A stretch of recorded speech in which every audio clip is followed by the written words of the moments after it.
ามเหมือนกันสงสัยบางนี่ไปหอยเครื่องหอยคองเด้หอยยังก็ได้แล้วเนาะ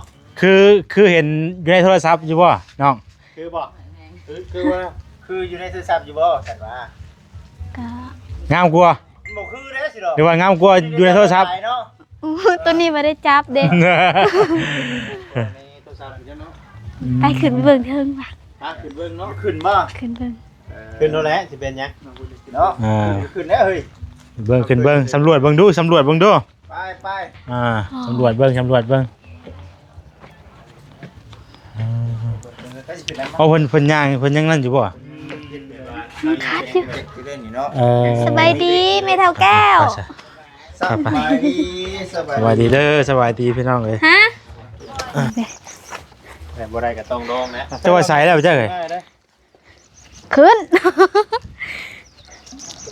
โอ้ใส่แล้วว่ะโอ้ยใส่แล้วพี่น้องเอ้ยเนาะว่าเฮาหยุ่มได้ประมาณคูนึงมันจังได้เกียบคุณๆเนาะถ้าเฮาใส่ไปตลอดพุ่นเนาะ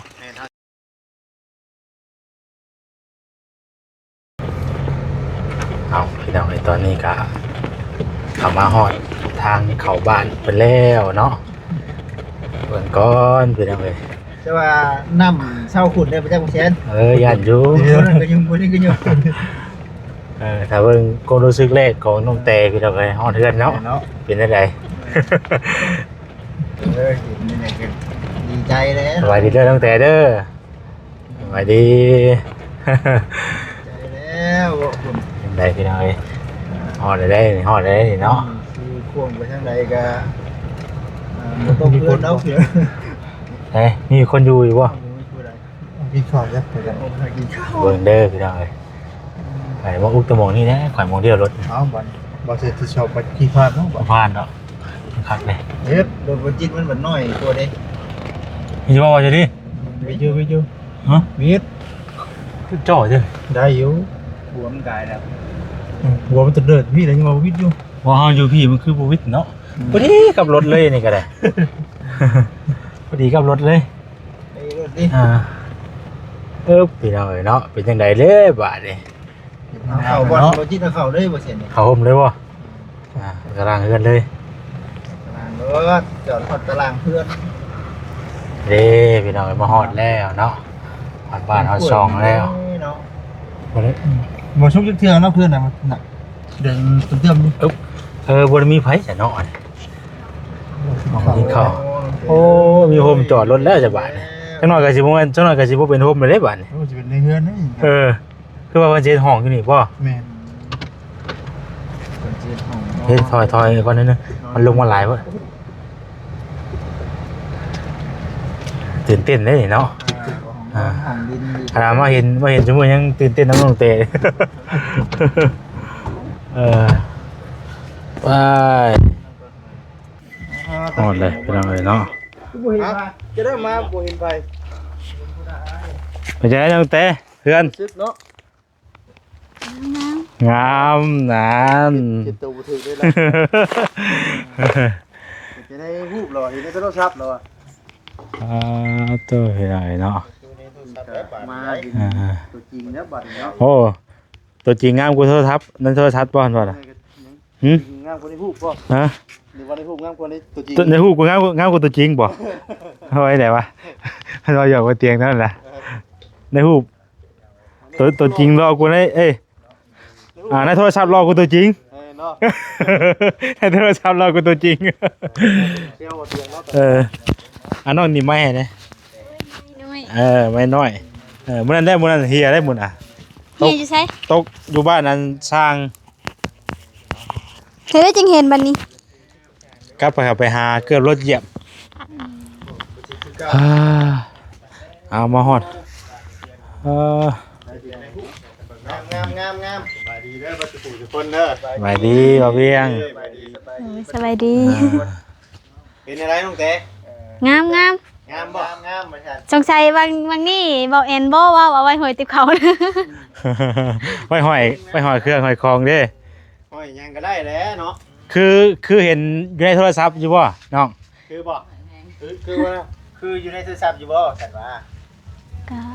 งามกว่าบ่คือเด้อสิดอกหรือว่างามกว่าอยู่ในโทรศัพท์ ตัวนี้บ่ได้จับเด้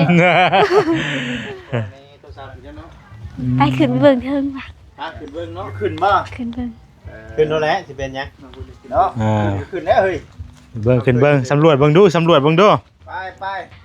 สำรวจเบิ่งสำรวจเบิ่งเอาเพิ่นย่างเพิ่นยังนั่นอยู่บ่ มันคัดอยู่ เล่นอยู่เนาะ สบายดีแม่เฒ่าแก้ว สบายดี สบายดีเด้อสบายดีพี่น้องเอ้ย ฮะเด้มาแล้วมีหมู่แล้วบัดนี้ สบายเด้อไปตู้ ไปดูเด้อมูเด้อไปดูไว้บัดนี้มีหมูมาแล้วมีตู้แก้วแล้วบัดนี้ระวังมือได้สบายดีแกระวังเด้อขับไปแล้วเด้อขับไปนั่นเด้อก็ได้ให้ไปยืนรอขับไปเลย สำรวจเบิ่งรถนะเต็มที่เลย เปิดฟองเยี่ยมเลยก็ได้ห้องนี้มันยังล็อกไว้อยู่ห้อง งาม งามบ่คัก เยี่ยมไว้เนาะงามสวยงาม อันนี้แล้วก็เอา ไม่ควรเอาเขาไว้ในได้ก็ได้เนาะ เป็นปัดเลย เนี่ยบนเกาะล็อกไว้ เครื่องเพิ่นน่ะเนาะ โอ้ลุงเต๋ได้เครื่องลายนี่ลุงเต๋เต็มเนี้ย อยู่ในแก๊สนะกระบองเอาไว้ดังไพ่ โอ้มีห้องกระบองบ่ นี่ แม่น มองซีอิวบ่เป็นตายังโตแท้จากเด่มนี่ ได้ ท่านวะ แม่มันดัง ง่ายได้กระบอก ดังไพ่ง่าย มาตู้เอ้ยสบายดีเดี๋ยวเรามาบึงเนาะโอ้หลานมาอยู่ใกล้มาอยู่ไหนละวัน มะกล้วยนี่ก็เป็นคู่กกเลยเนาะ ได้กว่านะนอนมะกล้วยอยู่แสน เป็นสุดต้นเลย บ่ถึงคือหมูเด้ ปิดมันคือต้นแต่ปีนี้แต่มันพุ่งขึ้นอีก ต้องได้คุดได้นี่ได้ ฮะ ดูกล้วยเนี่ยคุดต้องไปปลูกไว้มัน คุณออกเฮาให้เราเจ้าของมันมาได้เลยบัดนี้ ตอนแรกสิจุดนี่ เมียนฮะ มองไร เป็นกล้วยนะ มองไรมันบ่คักบ่ยัง ให้ กะ อยู่ตัวนี้ มองไรมันบ่คักบ่ยังกะ มันใหญ่ก่อน คุดเอามาปลูกเด้ก็การคือประจังจะเลี้ยงได้ก็จะจะได้ทุกอย่างด้วย มองไรมันบ่คักบ่แน่กะเอากระจังจัดแจกเมียนบ่ได้เนาะ เจ้าของเงินมาเลย ไปลงไปสูบน้ำไป ไป เบิ่งดูหา เช็ควิวน้ำน่ะ เจ้าว่าสายตื่นเจ้าตื่นมีคนละหยุ่มอยู่เนาะเจ้าว่าสายแล้วปัน เพิ่นยังย่างบ่เที่ยงเลยพี่น้องเอ้ย ยัง ย่างมันยังเก็บอยู่เด้ โอ้ยไปทำให้ละ ค่อยไป เก็บอยู่เด้ไปเลย เพิ่นย่างแบบนี้เนาะมันทับบ่ได้นะเนาะ บ่หักตอนเฮาย่างนะมันบ่เจ็บดอกบัดตอนแรงบัดเฮาสินอนพุ่นเฮา ตอน ย่าง อากาศหนาวให้เจ็บให้ปวดได้เนาะ แม่น อากาศหนาวเนาะ เอ้าอันนี้คือมะกล้วยทานีเนาะ มันยังให้ตึงเด้ ตัวนี้แหละคือบ่เหลืองเลยสุกแดดหรือยังอันนี้ นี่ละเดืองอยู่เลยนะกล้วยตัวนี้คือเป็นเหลี่ยม อัน ยั นั้ ง น แต่มันหักเลยข่อย กล้วยเดียว ค้ำไว้เนาะหาไม้ค้ำไว้ ต้องหาอะไรค้ำไว้ ของหน้าพี่คุณได้อยู่ว่าน้องปัดแต่บ่ได้ก็ต้องลองนะ จะว่าใส่แล้วจ้ะเอ้ย ได้ ขึ้น โอ้ใส่แล้วว่ะ โอ้ยใส่แล้วพี่น้องเอ้ยเนาะว่าเขาหยุ่มได้ประมาณคูนึงมันจังเกียกคุณ ถ้าเฮาใส่ไปตลอดพุ่นเนาะ แม่เขาใส่ถึงพุ่นมันอยู่ใส่คือกันกอกใหม่ เรือนี่พุดน้ำไหลไปพุ่นเนาะ ให้น้ำมันไหลออกไหลไปตามพุ่นเลยแล้วจังค่อยเฮ็ด ต่อไปมาแล้วเจ้าก็ให้อันปัวเจ้าเอาตอไม้น่ะมาตอกมาคุดเยียงกันโจงงานเด้น่ะตัวนึงตัวเป็นตัด ให้ลูกผัวและเฮ็ดเนาะเฮาเฮ็ดนักบ่ได้ก็ให้นำเพิ่นบอกให้เพิ่นเฮ็ด ให้เฮาขึ้นบ่เฮาขึ้นห้อยพอดีมันนั่นว่างั้นก็เฮ็ดมองง้อย บ่ง่อยก็ได้ดอกมันต่ ตามอยู่บ่ ำนี่ FC คอมเมนต์มาว่าให้เทได้เด้อว่าซั่น แล้วต่อไปพี่น้องเนาะต่อไปในอนาคตพุ่นแหละ โอ้ยเย็น ตอน เย็ นี้ น ยัง เย็ บ่ น ทันมี ปูนเด้อจ้ะปูนเด้อบ่ว่านั้นบ่คนอ่านบ่ เป็นของทางพระเจ้า เออ ก็เพื่อนมันคนไม่ชื่อว่านะมัน ให้เพิ่นให้เทบ่ เท่ เฮาก็ค่อยปรับปรุงไปแล้ว ถ้าเฮาบ่เทถ้าเฮาเทแล้วเฮาบ่ใส่อันลักนั่นก็จะได้เลยเฮ็ดแบบซี่เลยเนาะ อ๋อ คือเฮ็ดแบบ มัน ซี่ ก็มันบ่ได้สูงบ่ได้เด้ แม่น ได้อยู่ได้อยู่ โอ้แม่งนี่มาเอาน้ำเลยเห็นบ่ อันนี้เป็นแมงวันได้นี่ แมงอันนั้น มีบ่มี มีหา มัน ง มาหลุดเอาน้ แถวนี้มันยันมันอยู่แถวป่าแถวยังแถวแถว ำใช่ก็ ต้องมี อืม ถึงบอกเลขมันหายากได้น้ำหายากครับเนาะ อืม เดี๋ยว นี่น้ำ บ่ได้ไปยังอยู่โฮมบ่ได้บัดนี้เครื่องเฮาได้จ้ะ ยังบ่ได้ ลงนี่แหละลงไว้กลางเพื่อนนี่แหละบ่ มันสิสุมีแต่เอามาแปลว่าคำว่าลมมาแห้งนี่ฮักรถนี่ ฮักเลย อั เนาะ นนี้มี เออ หอยพัน นั่นแหละนึ่ง โอ้มีหอยพันเด้ง มาต้องมัน เพราะว่าเพิ่นพันเอากาบมันออกเด้เพิ่นลอกกาบเด้ ได้จังหาเนาะ โอ้ยเนาะพี่น้องเอ้ยอยากคนที่ว่าเคยย่างเที่ยงตรงๆเนาะเป็นแบบนี้บาดนี่เอาแล้วเอาลงจนเบิดเลย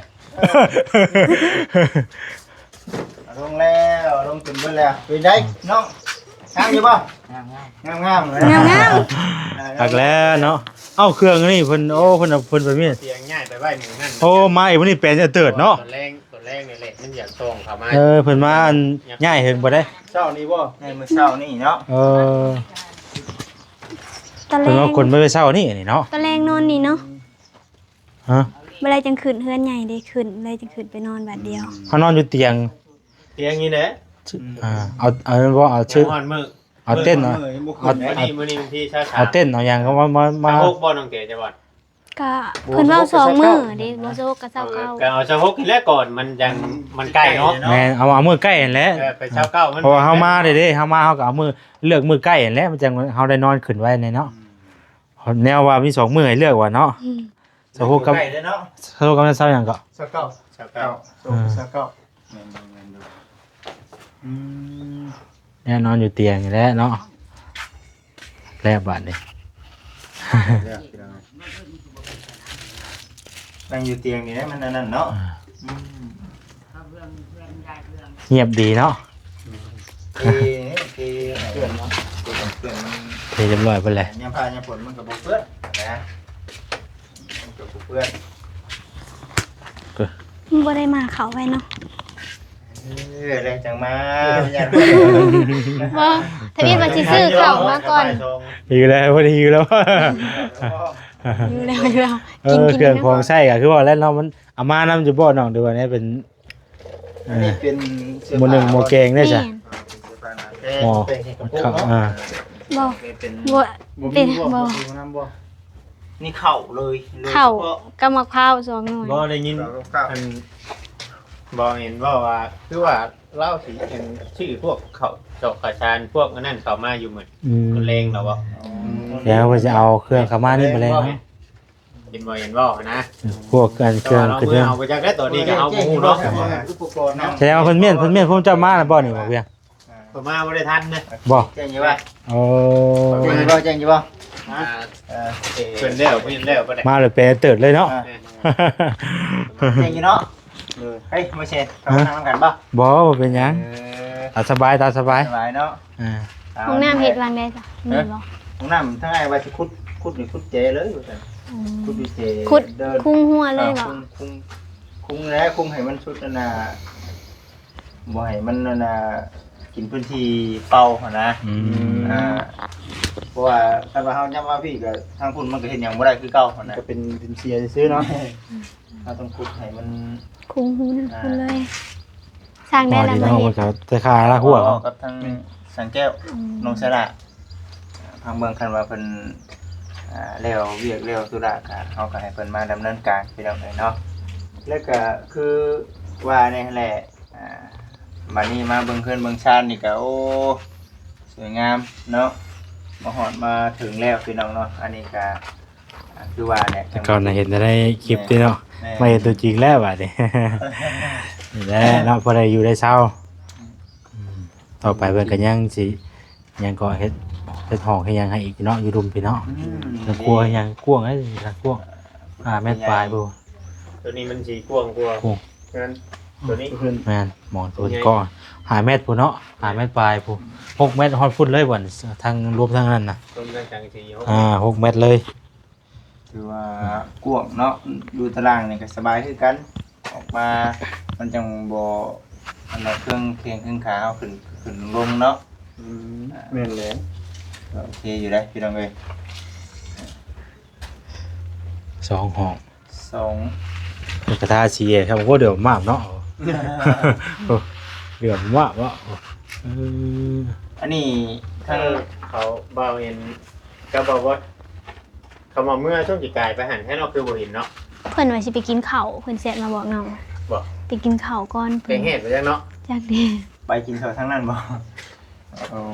เห็นไหม แต่ว่าอาหารเผลออย่างอยู่แถวใกล้แถวนี้แหละ ชัวร์ได้แท้นั้นมันก็เฮามาทางนี้เก่งเฮ็ด บ่ได้มีกับข้าวได้เดี๋ยวนี้ เขาจะอาหารเผลอเฮาใกล้ที่สุดแล้วเนาะ แม่น เอา เอา เลย ใกล้ชุด อาหารเผลอที่เฮาอยู่เฮากินนี่แหละใกล้ที่สุดแล้ว ไปผู้อื่นมีแต่เก่งเฮ็ดพี่จะบอกนะ แม่ เก่งเฮ็ดเนาะเอาซั่นได้เด้อพี่น้องเนาะได้จัง เราไปกับมาเราไปกับมาแน่นอน ได้จังว่ากันอีกเทื่อซั่นพี่น้องเนาะมีแต่สิให้น้องแต่นี่แหละนี่นะมาเห็นบอนเห็นที่เห็นเพื่อนเห็นชานเห็นสิ่งที่ผู้รักผู้ใหญ่เนาะเป็นเฮ็ดให้ได้หลายๆทานจากทางนั้นจากทางนี้ อุ้ยโทษนึกว่าอันกระป๋องนุ่มจ้ะดอกได้กระยี่นะ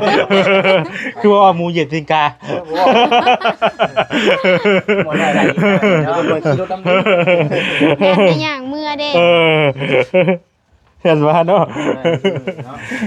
ตะกี้พากันมาก็หยอกกันได้ไปเลยเนาะ มีแต่มาเบิ่งมาเห็นแล้วก็เอาน้องแต่เอ้ยสิ่งที่สำคัญก็ขาดบ่ได้เนาะFC ก็ย้ำกันเข้ามาหลายอยู่ให้น้องแต่ขอบคุณเนาะทางผู้รักผู้ใหญ่เพิ่นนี่เด้อเนาะตั้งแต่เพิ่นเริ่มพุ่นแหละเริ่มมาจนฮอดปัจจุบันนี่แหละตะกี้ยังว่าเฮาอยู่คนละบ่อนคนละทียังว่ามันบ่คือเนาะบัดนี้เฮามาเบิ่งตัวจริงเลยก็โอ้ยเนาะหั่นนะเห็นแล้วก็มีความรู้สึกแนวใดเว้าออกมาขอบคุณเพิ่นเนาะเอาหนูมือขึ้นแล้วได้จะสิว่าโอ้บ่เป็นได้ เนาะพุ่นได้พุ่นเนาะ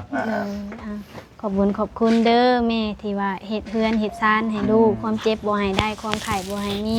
แม่เฮ็ดให้ลูกมีคอหาคืนแม่100เท่าพันเท่าเด้อแม่เด้อสา โด ธุ ยแล้วก็แม่ที่เจ้านายให้นำ ขอบคุณทุกท่านนั่นแหละทุกท่านทุกคนผู้ใหญ่ทุกคนทุกท่านเนาะที่ซอยเข้ามา ชื่อบ่ เริ่มจบ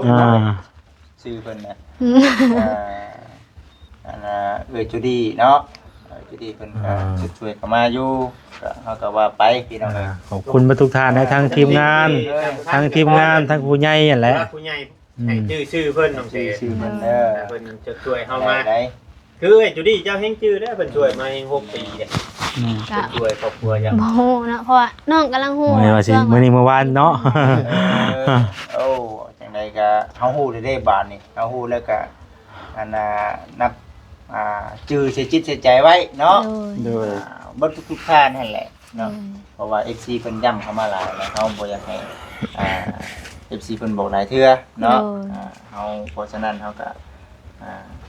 จื้อเอาคุณอยู่ดีมีแฮงเบิดทุกคู่ทุกคนนั่นแหละเนาะรวมถึงทางแม่นำผู้รักผู้ใหญ่หลายๆท่านพี่น้องเนาะอยู่ดีมีแฮง โดย เบิ่งได้บ่คำว่าน่ะ เบิ่นแล้ว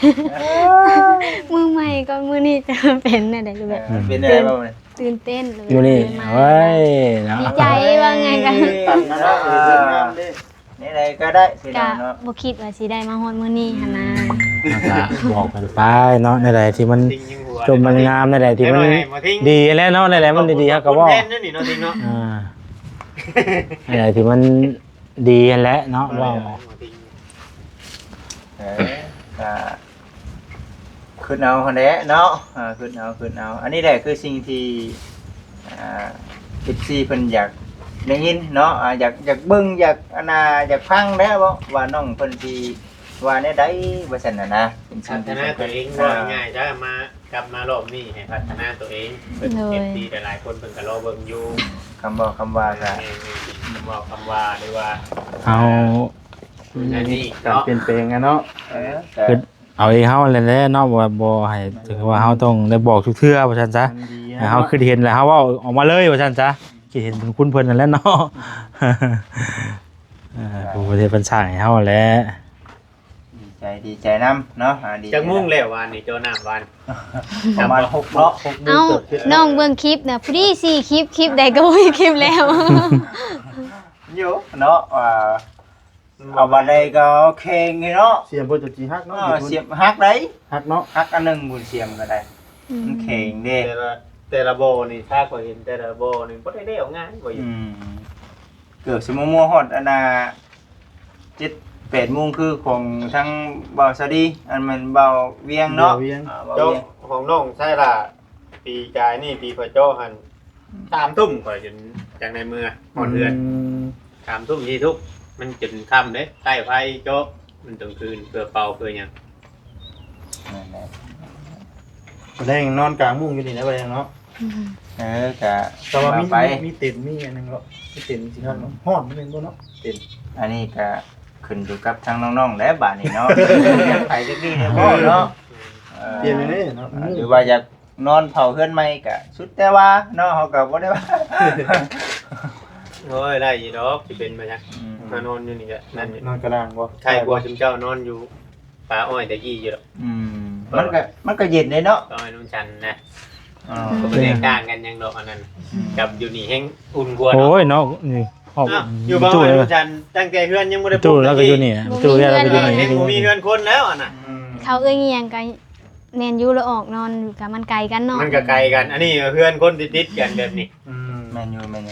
อันนี้ไหน มีมุงหน่อยติ อ่า มุงเรียบร้อยเลยแม่นบ่ เรียบร้อยซ้ำเพื่อนบ่แต่ว่าเฮาฮ้อนเฮาอยากลงออกนอนเนาะก็ซื้อแบบเพื่อนเนากันนะ อ๋อ ชื่อเพิ่นนอนอยู่อันกระตุกมันนั่นตะกี้เฮงกระเตกแล้ว เฮงฮ้อนปัญญามผลจ้ะ อ๋อมันฮ้อนยามฮ้อนคือเป็นกลางคืนแห่งคักเนาะกลางคืนแห่งคักไปนี่แหละพี่น้องเนาะมาฮอดมาถึงแล้วบัดนี้ก็ได้พี่น้องเอ้ยเนาะฮะมาฮอดมาถึงแล้วดีใจนํเด้อเนาะดีใจนํมีแต่เบิ่งไปบัดนี้ก็ได้เป็นการต่อไปก็สำหรับทางเวียงงานทางบ่จิตนี่มีเรื่องของนำของในเนาะ เดี๋ยว ทางว่าเวียงว่าเป็นจังได๋บ่เวียง ยังไปบ้าน เนาะ มายังบ่ทันเพิ่นมื้อเช้าเป็นเมื่อก่อน เมื่อก่อนยังบ่ได้คุยกับเพิ่นครับ ก็เสร็จคุยกันอยู่เดี๋ยวสิเฮ็ดคลิปนั่นแจ้งอีกเทื่อนึง บอกก่อนบ่ได้บ่เดี๋ยวนี้ มันยังฮู้เลยเนาะมันยังฮู้ได้นี่เนาะยังฮู้ได้นี่ยังฮู้ได้ เพราะ นี่ ว่าผู้ใหญ่เพิ่นยังบ่ได้แบบเป็นตอบมานะมาแจ้งเพิ่นไปนะ เบิ่งแน่ที่พอให้มีอันน่ะผู้เบิ่งนำแน่เนาะจักอันน่ะได้ถ้าเบิ่งใน YouTube เด้อเด้ รอ อ ให้ทางเพิ่นตอบมาก่อน เอามาน้องเอามา ตอบมานี่คือว่าเพิ่นให้เฮาถามเบิ่งซื่อๆนะบ่ เอาแล้วจังว่ากันเนาะคุยกันอีกวันนี้พี่น้องเอ้ย เฮาถามเบิ่งว่า มาฮอดให้เราซาได้เด้ก็ยังบ่ทันได้นั่นดอกมาแรงก็จะว่าสิมีหลายคนอยู่ประจักกันมา เราซื้อเอาที่ก็ต้นละ500เราเดี๋ยวเราซื้อเช่าหั่นนะวันนี้แหละ อ๋อ ถ้าว่าเฮาสิ มาพี่น้องมารอบางต้นกอกต้นกล้วยท่า เราก็บ่ได้อันนี้พอเพื่อว่าสมมุติว่ามันหักมันทีต่อไปก็เฮา หรือว่ากวางเลยพี่น้องไอ้น้องมองนี่ก็ได้เนาะจอดรถจอดล่างก็สะดวกสบายมองนี่เนาะ แต่ว่าเฮายังบ่ได้อธิบายเนี่ย น้ำเพิ่นก็ออกแห้งพี่น้องเอ้ยแห้งเนาะนี่ประมาณนี้เอ้าพี่น้องเอ้ยเนาะตอนนี้ก็ทางน้องเตเพิ่นมาฮอดมาถึงเรือนซานเป็นที่เรียบร้อยแล้วเนาะมาส่งฮอดเรือนฮอดซานแล้วพี่น้องเอ้ยเพิ่นมาแบบเซอร์ไพรส์เนาะเพิ่นบ่ได้บอกล่วงหน้าเพิ่นโทรมาเมื่อคืนนี่ว่าสิมาโลดนะพี่น้องเอ้ยเนาะเพิ่นแจ้งบอกว่าสิมาเลยนะมาฮอดไวอยู่มื้อนี้ก็เนาะเพิ่นมาฮอดช่วง12 โมงนี่แหละประมาณ12 โมงนี่แหละพี่น้องเอ้ยเนาะเรื่องของเพิ่นก็ได้เอาลงแล้วนี่แหละเนี่ยกินยงกินเหงื่อน้ำมื้อนี้ก็ได้อยากให้เพิ่นได้คอยเก็บคอยเมียนทำความสะอาดไว้เป็นจังใดก็ได้เนาะคอยชัดแจงเอาพี่น้องเอ้ยมานี่ไม่ตอกเพิ่นก็คนง่ายเข้ามาไว้เยอะไว้เบิดแล้วพี่น้องอันนี้เนาะในช่วงเป็นเสาเพิ่นก็เรียบร้อยไปแล้วเนาะไปใจพี่น้องเอ้ยขอตัวรำลาไปก่อนอยู่ดีมีแฮงบ่สุขสุขคนผิดพลาดประการใดก็ขอโทษขออภัยลำลายพี่น้องอยู่ดีมีแฮงบ่สุขสุขคนเด้อพี่น้องเด้อ